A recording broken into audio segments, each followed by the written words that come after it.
Alrighty, we are now live on the Fireside Knicks YouTube and my Twitter account, and we are here today to discuss the Eastern Conference Finals. We're also about to be live on the Fireside Knicks Instagram as well. I know it has been a minute since I've been on a live stream. You can thank the fact that the Knicks have not played in over a week. For that, we were kind of just playing the waiting game all this time to see who the Knicks opponent was going to end up being in the Eastern Conference Finals, and well, I don't think a lot of us anticipated us playing Cleveland, especially after Detroit had gone up 2-0 in their series. It looked like the Knicks and the Pistons were on the collision course to meet, but instead, we will be playing the Cavaliers. And with them playing the Cavaliers, the Knicks will have home court advantage once again in the postseason. So they will also have the rest advantage as well, given that they have not played since Mother's Day, and the Cavaliers, meanwhile, have played two 7-game series now. So, certainly a very interesting set of events to take place. But first off, shout out to everybody who is in the Instagram chat. I see a handful of people have been commenting, and I will get to your comments in just a couple of moments. But real quick, I did just want to come on and kind of preview the conference finals a little bit because we know on paper, it looks like the Knicks are well in the driver's seat, as I just mentioned. The rest advantage, the talent disparity, the Knicks are simply a better team than the Cavaliers. I think a lot of us can anticipate that the Knicks should be able to take care of business and hopefully reach the NBA Finals for the first time since 1999. I have never seen them make the NBA Finals. I don't know how many of you guys have, but I have never seen them make the NBA Finals, so it would be really, really enjoyable if I can finally get to see them do that this year, especially with the way this group has been playing. But aside from the matchups and stuff, we can't just overlook Cleveland either. Cleveland did just knock off the one-seeded Pistons. Granted, the Pistons kind of felt like a ticking time bomb. It felt like they were a team that was bound to implode at any point, and it ended up being to Cleveland in a really bad way as well. I mean, Cleveland absolutely destroyed Detroit on their home floor last night. That was an embarrassing showing by the Pistons, honestly. I wouldn't even say Cleveland played amazing. They missed so many free throws. They didn't even shoot the ball that great. James Harden was bad.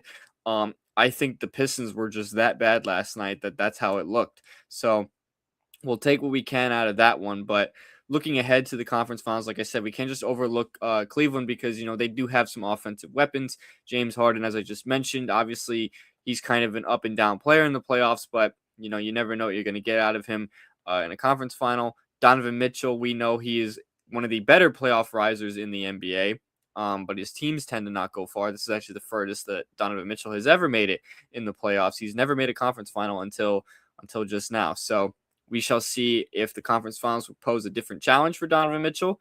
Obviously, the Knicks will also need to slow down their front court, Evan Mobley, Jared Allen. I think they'll be able to do a good job at doing that. We know the Knicks have a really deep center room with Karl-Anthony Towns and Mitchell Robinson. Both those guys have been playing really well this postseason. OG Anunoby will likely be back for Game 1. So, I can at least expect a possible, resurgence. I'm expecting the Knicks to look energized. I expect Cleveland to try to kind of ride the high of winning the Game 7 a little bit, but I could also expect Cleveland to look completely gassed, look tired. They've had to travel a lot. They had to travel to Detroit for Game 7, play Game 7, and now they have to travel to New York, to MSG, and play Game 1 less than 2 days apart. So that's definitely going to play a factor. I'm interested to see how they will look, and I'm also interested to see if the amount of rest the Knicks had is going to play a part in how Game 1 goes. With the way that the amount of rest they got, I know some people have been concerned about them possibly getting rusty. And don't get me wrong, that's a very valid concern. I wouldn't be surprised if maybe in the first quarter they do look a little bit rusty, but to kind of debunk it a little bit, though, I think the rest is beneficial for them big time. As I just mentioned, we had some guys banged up. OG Anunoby was dealing with the hamstring injury that cost him 2 games in the Philly series. Thankfully, it did not matter. We still ended up sweeping them. Josh Hart had the finger problem. I don't know how much of an issue that's going to be. Cat, I remember he tweaked his back in Game 4. I know it ended up being nothing, but still, I do remember it. They need the rest. They needed it. It's beneficial to get these guys healthy, kind of get them rested. And also, you're playing a team that just played 2 Game 7s. You're playing a team that has played the maximum amount of games you can possibly play up to this point in the postseason. So one side of the argument, you could say Cleveland is in rhythm because they've been playing nonstop, and another side of the argument, which I think is the more favorable side here, is that Cleveland is bound to get gassed at some point. They've played two very hard-fought series, two very close series. While the Knicks, meanwhile, have been able to get an ample amount of rest, not even just with this past week, but in their games as well. They've dominated their teams to where their starters didn't really need to play in the fourth quarter. In fact, I'm pretty sure the starters played the fourth quarter only in 2 of the 4 games in the Philly series, and one of them they were able to still get a good 4 minutes of garbage time in. So I'm not too concerned about that. I do think the amount of rest the Knicks got is beneficial. I think they have the ultimate rest advantage here. You cannot ask for a bigger rest advantage, in fact, for that. So that's what I will take with that. So that's kind of what I wanted to kind of just kick things off with, kind of just previewing this matchup a little bit. This is going to be an interesting matchup. It's obviously playoff rematch from a couple of seasons ago where the Knicks took out Cleveland in 5. Granted, both teams are much different now. The Cavs have James Harden. They didn't have James Harden back then. And the Cavs obviously also have Dennis Schroeder, Keon Ellis, some other guys off the bench that were not on that team back in 2023. And the Knicks, of course, are basically a completely different team. Aside from Jalen Brunson and Josh Hart, those 2 guys are pretty much and Mitchell Robinson, of course. Those 3 guys right there are pretty much the only main rotational pieces from that team that year that are still in the main rotation this year. So it's a completely different look. I think the Knicks, though, certainly have the edge. And, to the people asking for my prediction in the chat, they've been asking who do I think is going to win it and how many games. I will be posting a prediction with not just mine, but also Johnny's prediction, who has been a part of the FSK team throughout this year. And, of course, Alex, our CEO, the engine of the ship. I will make sure I get those predictions posted as well, and I will post all 3 of them later. But for the people watching, you'll get an early prediction out of me. I'm going to say the Knicks are going to win in 5. I think this is going to be a very quick series. I think the Knicks are going to take care of business at home, especially. I think they will win both games at MSG. I think they will drop one in Cleveland. I do. Cleveland is a tough place to win at, and the Cavs have been very good at home this postseason. In fact, they've only lost 1 game at home so far in the playoffs. So I think they will drop one in Cleveland, but I can see the Knicks also bouncing back and taking another one in Cleveland and then finishing it off at home. So that's my prediction. Obviously, I could end up being way wrong. I could end up being completely correct. Who knows? I expect Cleveland to be playing hungry. I expect them to be playing hard, but I expect the Knicks to just simply outplay them. I think the Knicks have more talent. I think the Knicks are more prepared for this. And I think most importantly, the Knicks just have more energy. They're not going to get tired. They're fully healthy. They're ready to go. So I'm looking forward to it. Anyways, I'm going to take a water break, but then I will pass it off to you guys in the comments and kind of just read off your comments for a little bit. I'm not going to do an hour-long stream today. This will be probably more like a 25 to 30-minute stream in total, just simply because there's no game to base off of. But best believe after every single playoff game, just like I've been doing throughout this postseason, I will be going live. And I was under the weather during the Philadelphia series, and I still did it. So nothing can stop me.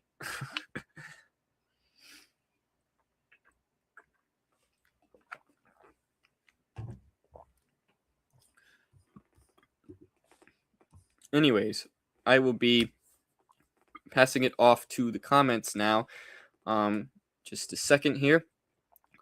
And if you guys are new to these streams, please make sure you follow Fireside Knicks on all of our platforms. We are on every social media platform you can think of. We recently hit 40K on Instagram. We're already up to 43K. I would love to get to 45K before tomorrow, before game 1. We still got a ways to go to get there. So, I don't know how realistic it is, but you guys have been awesome with the support. So if you guys could share this stream and share this page with your friends, your family, Knicks fans, Cavs fans, Pistons fans even, I don't care. Any NBA fan who you think will enjoy this content, please share it with them. It will mean a lot to us. And I'm hoping we can get to 50K before the season is over. If the New York Knicks make the NBA Finals, I would love to get to 50K. I think that would be amazing for the community. It'd be amazing for me. It'd be amazing for everybody here at Empire Sports Media and Fireside Knicks who operates this. So that would be amazing if you guys can help me get there. Anyways, someone just asked, yo, what's up, Dylan? How have you been? Doing good. This long week though has been long. No games for this is now day 8 without a game. So it's been a very long week. Kind of just playing the waiting game of seeing which team we were going to end up playing. But I will say the Pistons and Cavs series was good entertainment.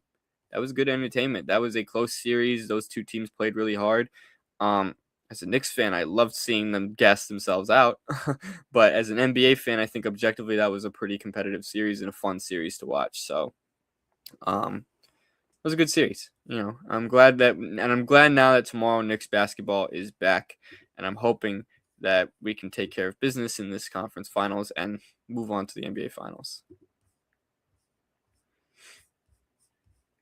Someone asked, didn't that break feel like the offseason? Oh yeah, no, it did. And the difference is that in the offseason you at least have like offseason rumors to talk about.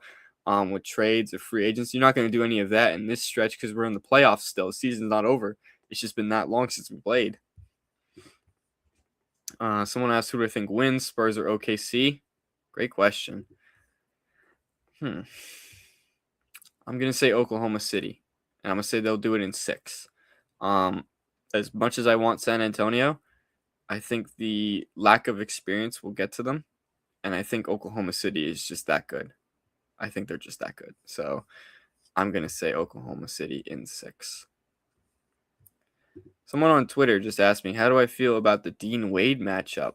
I've been seeing this a lot on Twitter and stuff, and I know the numbers suggest that Dean Wade kind of stopped Brunson a little bit during the regular season, but I don't think that's a much big of an issue for Jalen Brunson. He's cooked Asar Thompson before. He's cooked Dyson Daniels before. I'm not worried about Dean Wade.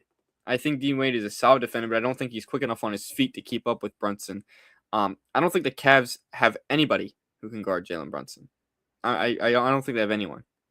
You know what I'm saying? So I'm not worried about the Dean Wade matchup. I do think we know Brunson sometimes tends to struggle when he's guarded by bigger guys, but I'm not expecting that to like completely deter him. You know what I mean? I'm not too worried about it. Let's go back to the Instagram note and see what you guys have been saying. Somebody said, shout out to the Knicks shooting coach Peter Patton. Yes, Peter Patton has changed my life. No, but seriously, the Knicks shooting has been great over the past few weeks, and Peter Patton's a huge reason why.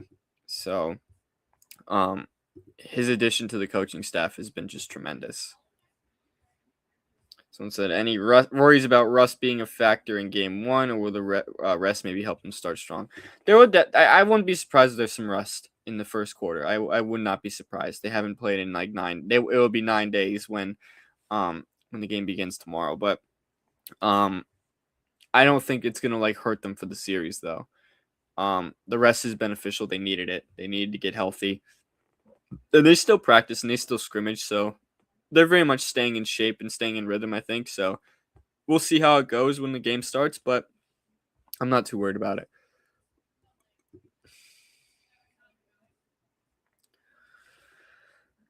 Someone said, I think this series is going to be a better storyline than the Western Conference Finals. I hear you. I think it can be, but honestly, I think the Knicks and Cavs series is going to be a lot more lopsided. I could see Spurs taking down OKC. I think OKC will win, but I can see it happening. I don't think many people are seeing the Cavs taking down the Knicks, though. I think that series is going to be a little lopsided, but hey, we never know. We've seen a lot of weird stuff happen this postseason, so we'll see what happens.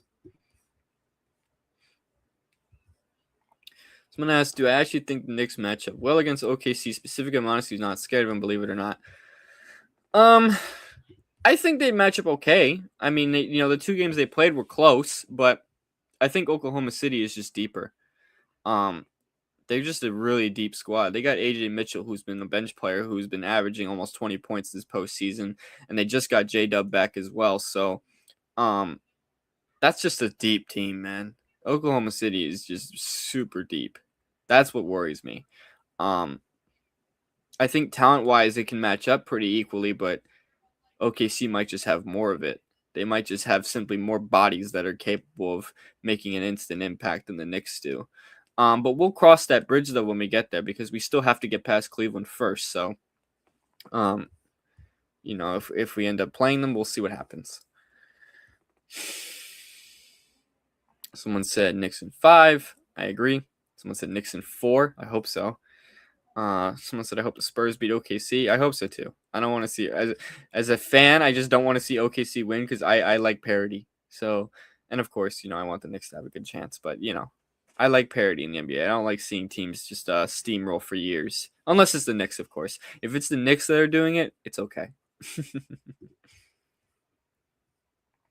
Someone said we haven't lost a game since April 23rd, almost a month ago. That's crazy when you really think about it. They haven't lost a game in almost a month. They've won 7 in a row this postseason. They have been rolling.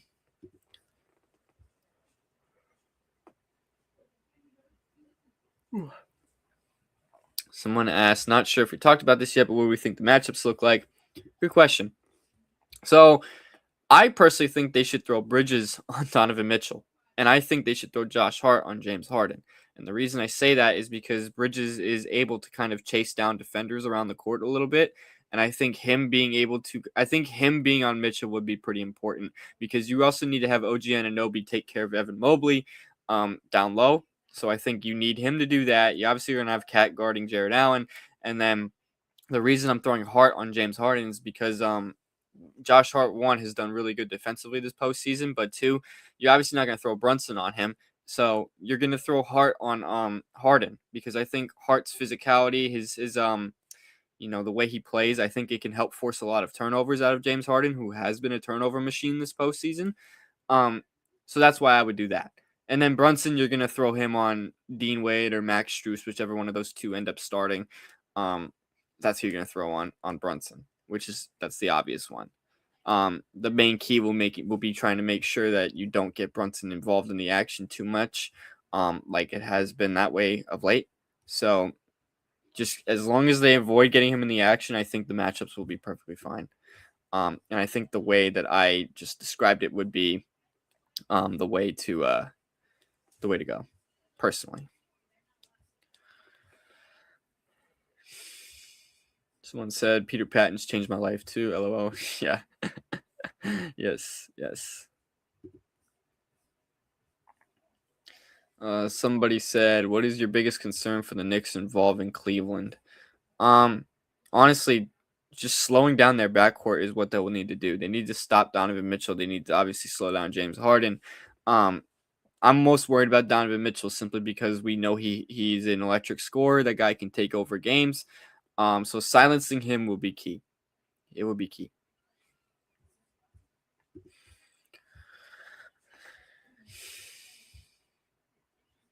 Are there any cons for the Knicks against Cleveland? Good question. I mean, I think the you could maybe say the Cavs' defensive front court is going to be an issue because Mobley and Allen are pretty solid down there. Mobley's also an elite defender, so that could give Cat trouble if he tries to score in the post. It might make those backdoor cuts that OG likes to do a little more tough. Philly, for example, was a really small team, and they did not have an able-bodied Joel Embiid out there. So it was a lot easier to attack the basket. I think this time against Cleveland, it's going to be a little tougher to attack the basket. So they're going to need to try to shoot more threes and be successful with that. So I think shooting the ball will be more key in the series against Cleveland. Someone said OKC barely beat Indiana last year, though. Yeah, but, Indiana was a deep team as well, and they were also riding really hot. So, I mean, the Knicks could easily do the same thing. Not saying they can't. I for a prediction like that I've been putting out there, I would like for it to be wrong. So, if it means the Knicks will end up winning, then I don't care if I'm wrong.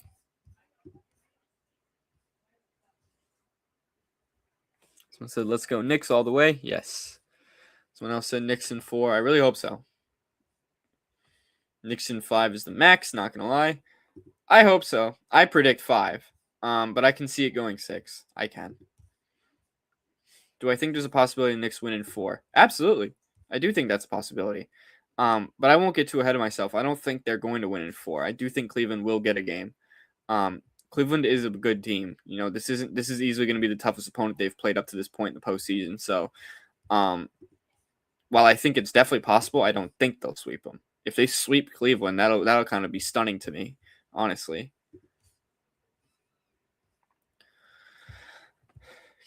If we get to the finals but have a hard-fought 7-game series loss, would you be proud of the season? Yeah, I would, because I think they took a step forward and made the finals. I think that's ultimately the key. Granted, I want to win the finals. I think if you lose the finals, that would still kind of really suck. But if you do make it to the finals, that is considered a step forward, in my opinion. Just given the way the track record has gone for New York. So if they make it there, that's definitely a step forward. But if they do get there, I would love for them to finish the job and do it. Sometimes, though, there are teams that are just better than you, and you have to work in the offseason to be better than that team. So, if they make it to the finals and they lose in the finals, then that would give the front office a good idea of what they need to do. So, but would I consider the season a failure if they make it there and lose? Not necessarily a failure. I think if you make the finals, when you haven't been there in what 27 years and you haven't won a title in 53 years, I think if you just even make it to the finals, that's considered a huge stepping stone. And it also shows that you can win with the group with the core. So I wouldn't necessarily call it a failure.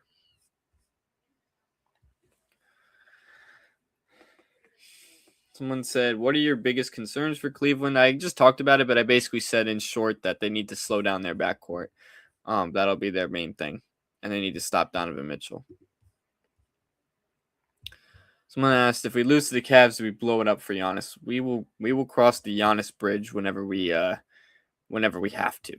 I do not want to have to cross the Giannis bridge at the moment, because I really do believe this group has found something that is clicking, and they can make the finals. So we won't get there just yet.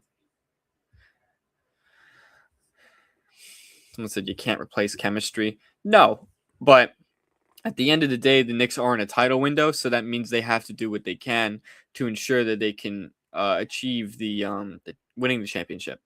And sometimes difficult decisions need to be made for that. So there's still a lot of uncertainty at this present day right now about what the future of the team looks like. But that we're not thinking too deeply into the future at the moment, because we have a conference finals to play and potentially an NBA finals to play. So again, if we need to get to that point, we will get there. But right now, we don't need to get to that point.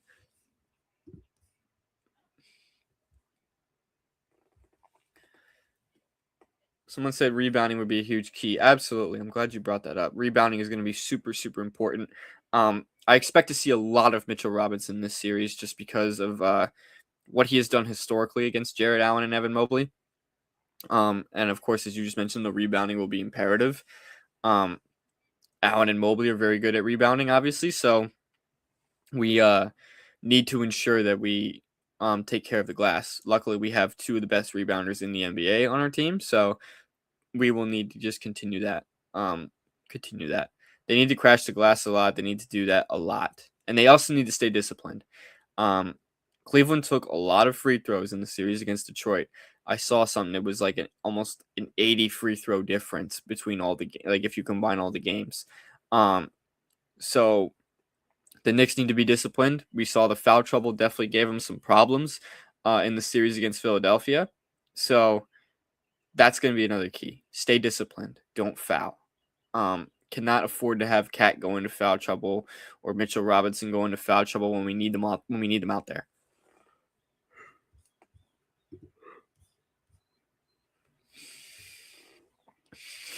Someone said Mitch is going to be key for the series. Absolutely. He will be very, very important. I'd even argue he's going to be the X factor, just because, like I said, of what he has done in the past to Jared Allen. He's the reason Jared Allen came up with that great quote that we all know about, that the lights were brighter than expected. Mitchell Robinson's the reason for that.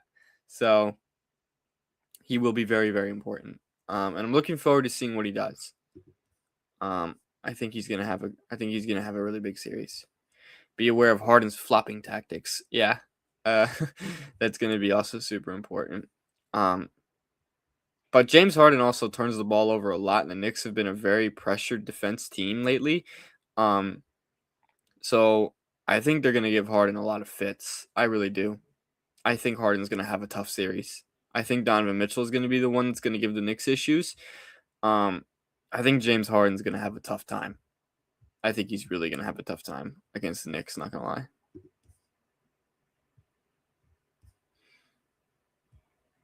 Cat's going to be able to stretch the floor and take Mobley out of the paint.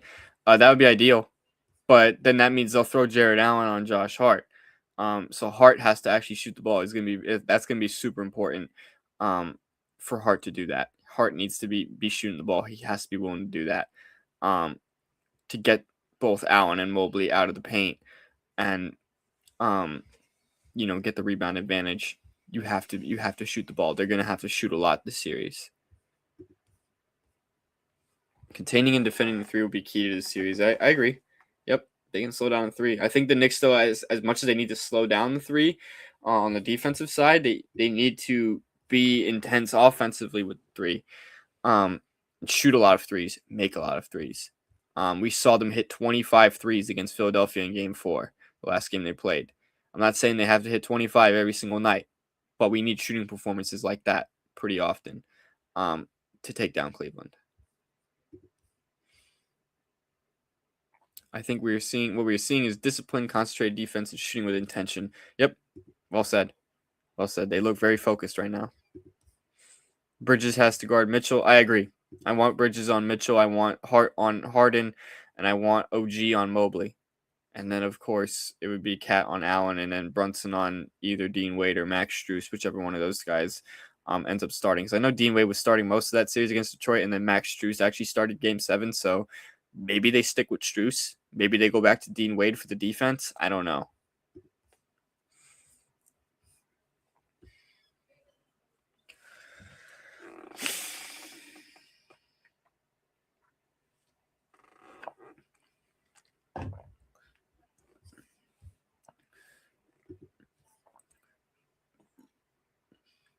If you guys are new to these streams, though, like I said before, please follow Fireside Knicks on every single platform we are on. We recently hit 40K on Instagram not too long ago, and I would love to get to 50K before the postseason's over. I would love to even get to 45K before Game 1 tomorrow night. That would be nice. We still got a ways to go, but you guys can help us get there if you guys keep supporting the page like you guys have been all season long. You guys have just been terrific, providing you guys with playoff content every single day. I know it's been a minute since I've done a live stream, but now that Knicks basketball will be back, I will be back doing these live streams more often again. Obviously, previewing tomorrow's game, today. And then tomorrow night after Game 1, I will be live after that game to give my reactions. I will be live after every single playoff game this postseason for the Knicks. So yeah, and I'm hoping it continues into the NBA Finals. That would be awesome to cover an NBA Finals for the first time in my life. So looking forward to that. Anyways, let's get back to some of you guys' comments. Someone asked, what role do you think the bench is going to play, like Clarkson, Shamet, Deuce? Good question. I wonder if the Knicks are going to run 10 deep, just because Shamet played so well when he came back in after OG went down. Clarkson's been a spark plug. McBride was unreal in Game 4, with the 7 threes that he made. So I wonder what Mike Brown's going to end up doing. I'm pretty intrigued by that. Yeah, I don't know. But what I do know is that the bench is going to be very important. They're going to need production out of those guys that I just named, and they're going to need sparks from like Alvarado and Robinson as well. So they're going to need everyone to contribute because you're pretty much going deep team. You want to use your deep team to your advantage.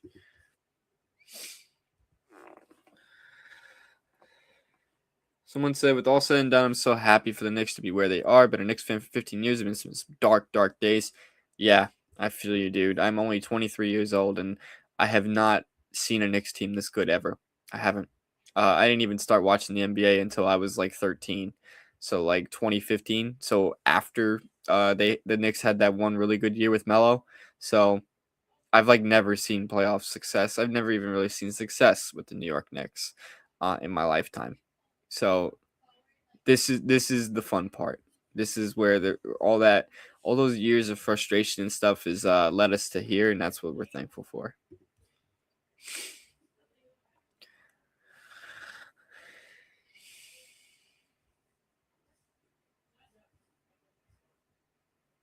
I said, yeah, my support. Thanks for this live. In particular, been having Nick withdrawals. Of course, I know some people were asking if I was going to be doing live streams for some of these games that were going on between Cleveland and Detroit, but I was just so busy and stuff, and also the Knicks not playing. I wanted to kind of just see how things went. And now we're here because now we have an opponent. It's been a slow week, but hopefully it's all worth it. Someone said protect home court. Knicks in 6. Yeah. Someone just asked, do the Knicks need Randall again? No, absolutely not. Not after what he just did in for the Timberwolves this postseason. And that's coming from a huge Randall stan. I was a very big Randall supporter. I still support Julius, of course. But I was a big time Randall fan when he was here. I feel like I was one of the few fans that actually was like backing him up all the time. But man, he was rough in the postseason this year for Minnesota. And 3 points in an elimination game is unacceptable. So no, the Cat for Julius trade is looking like one of the best trades the Knicks have ever pulled off. Especially since the Knicks have now made the conference finals twice with Cat on their team, and they didn't make it there with Julius Randle on their team. Now, granted, I love Julius Randle, and I do think the year Randle got injured, I do think they had the very much chance to make the conference finals, if he stayed healthy, but it didn't get there. And Randle, unfortunately, has been unable to defeat the playoff dropper narratives. He's been unable to do that. So it's unfortunate. It really is.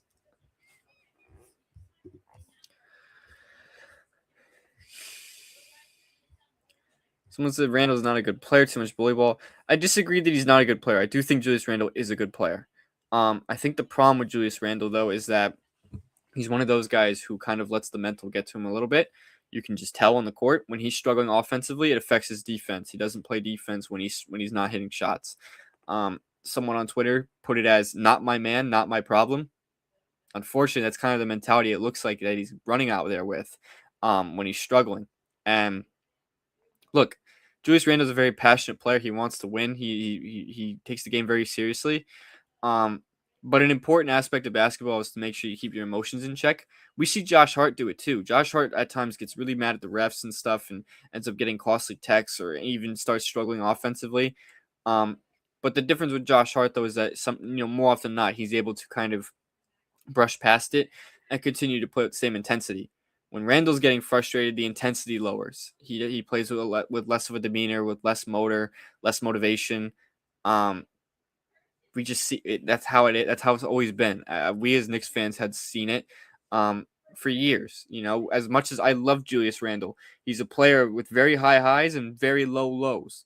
You don't know which version you're gonna get, and ultimately, that's why the Knicks were okay with moving him. So, yeah, that's kind of just what I see with Julius Randle.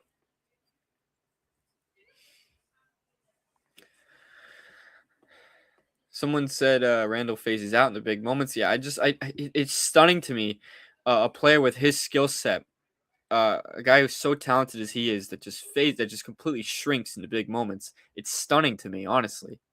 Because when he's on, I firmly believe he's one of the most dynamic and most unstoppable forces out there when he's on. The problem is he isn't on enough. Someone said I always loved Randall for what he did for the Knicks, but he had to go. That's how I feel. I have 2 of his jerseys hanging up in my closet. I was a huge Randall fan. I still am. I still support Julius, but for the betterment of my team, it was the right decision to move on from him. Clearly, so.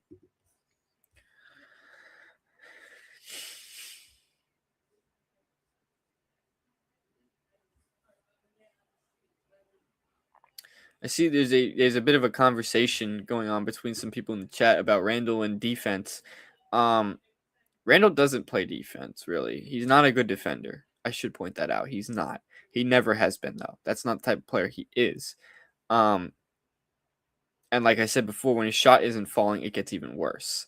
Um, the effort starts to drop when he's not hitting shots, and that's what would frustrate me as a fan more than if you were just simply a bad defender. Like Brunson's a bad defender, but I don't think Brunson is not trying on defense. I think he's just not a skilled defender. When Randall though is struggling, he doesn't try on defense. That would frustrate me if a player stopped trying. On that end of the floor, especially where it requires the most effort and the most intensity and the most focus. Um, yeah. So, and with Towns, it was a little bit of the same story at the start of the year with him. It was, he was not trying on defense. He wasn't getting back on defense. He would fall on the floor and yell at the refs and not really do anything. And he was struggling offensively, which is why we were giving him such a hard time in the beginning of the year because we know Cat's better than that. Um, Not only did he pick it up offensively, though, but he's putting together his best defensive season of his career, and he looks dialed in on that end. So, I owe him a lot of props for that, for really turning it around and for just staying locked in, and for you know, making a sacrifice because he sacrificed his scoring a little bit to pass the ball more, and it's worked. They've done a great job since they've done that.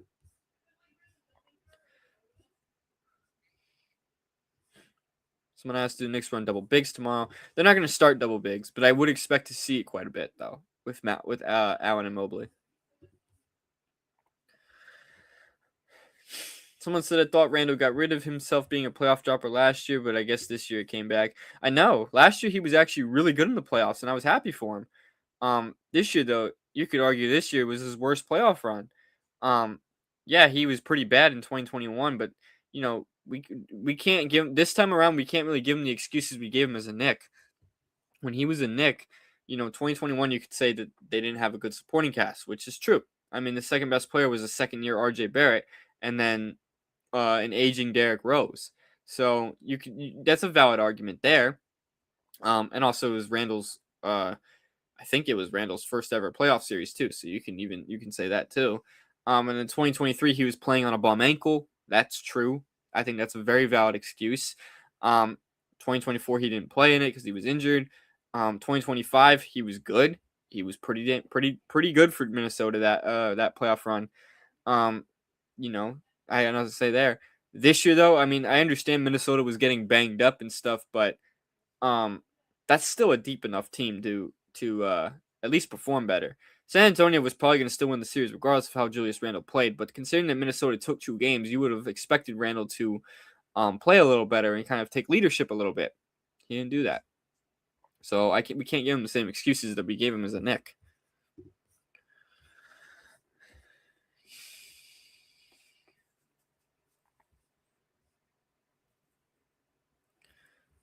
Someone said, looking back at the 2021 team, I just laugh. Yeah, that's one of the weirdest 4th seeds I've ever seen. Not even just for Knicks history, but just league history. A team that was starting Elfrid Payton and Reggie Bullock, and Julius Randle being the best player on that team, was the 4 seed, and they didn't even have Mitchell Robinson for most of that year too.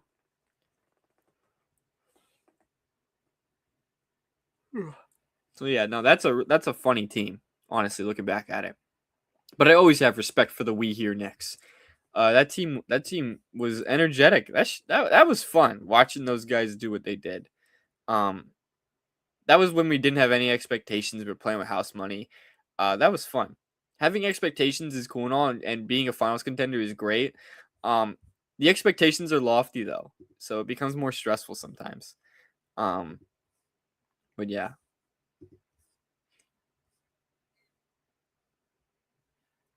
Someone said if it's Knicks versus OKC in the finals, can the Knicks sweep them? No. No. If the Knicks make the finals and play the Oklahoma City Thunder and sweep the Oklahoma City Thunder, that would be one of the most stunning results in the finals ever. Ever. So I don't see that happening. I would love for that to happen, though. Do not get me wrong. I would love for that. It's not going to happen, though. No chance.